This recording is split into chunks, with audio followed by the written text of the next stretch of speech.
पत्रकारिता के गुरु देवऋषि नारद जयंती महोत्सव पर एक परिचर्चा रखी गई है।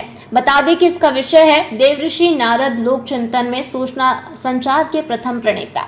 इस विषय पर परिचर्चा हेतु डॉक्टर पंडित मिथिलेश जी नागर, राष्ट्रीय संत मुस्तफा हुसैन, वरिष्ठ पत्रकार जितेंद्र जी पुरोहित, वरिष्ठ पत्रकार देवास, डॉक्टर संजय जोशी, वरिष्ठ प्रोफेसर नीमच का सानिध्य रहेगा।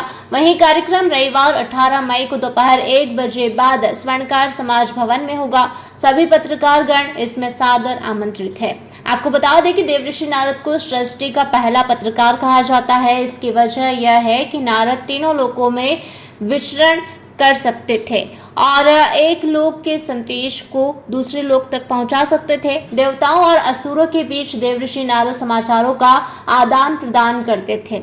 हिंदू धर्म के शास्त्रों में आपको कई ऐसे प्रसंग मिल जाएंगे जहां नारद मुनि सूचनाओं के संचार और एक पत्रकार की भूमिका में है। इसलिए नारद को सूचनाओं का देवता भी कहा जाता है। बता दें कि महाभारत के सभा पर्व में नारद मुनि के व्यक्तित्व के बारे में काफी कुछ लिखा गया है।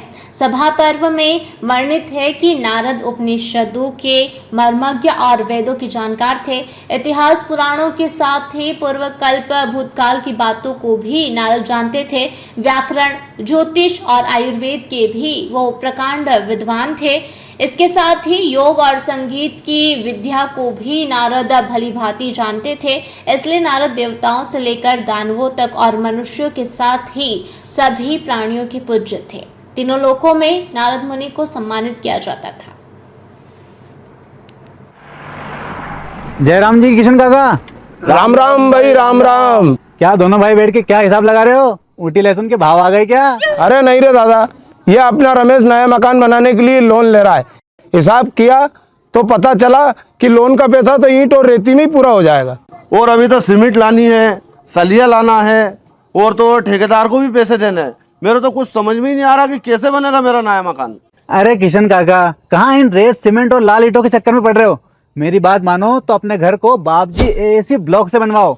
इसमें ना सीमेंट और रेत की जरूरत होती है, ना ही तराई करने की झंझट। और लाल ईंटों के मुकाबले आपका मकान काफी तेजी से बनकर तैयार हो जाएगा। इससे आपके पैसे तो बचेंगे ही, साथ ही मजबूती ऐसी कि सालों साल देखने की जरूरत नहीं।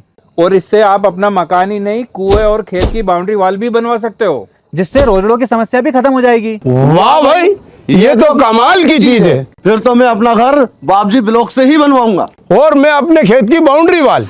ज्यादा जानकारी के लिए स्क्रीन पर दिए गए नंबर पर अभी कॉल करें। बाबजी एएसी ब्लॉक्स, स्टील से मजबूती।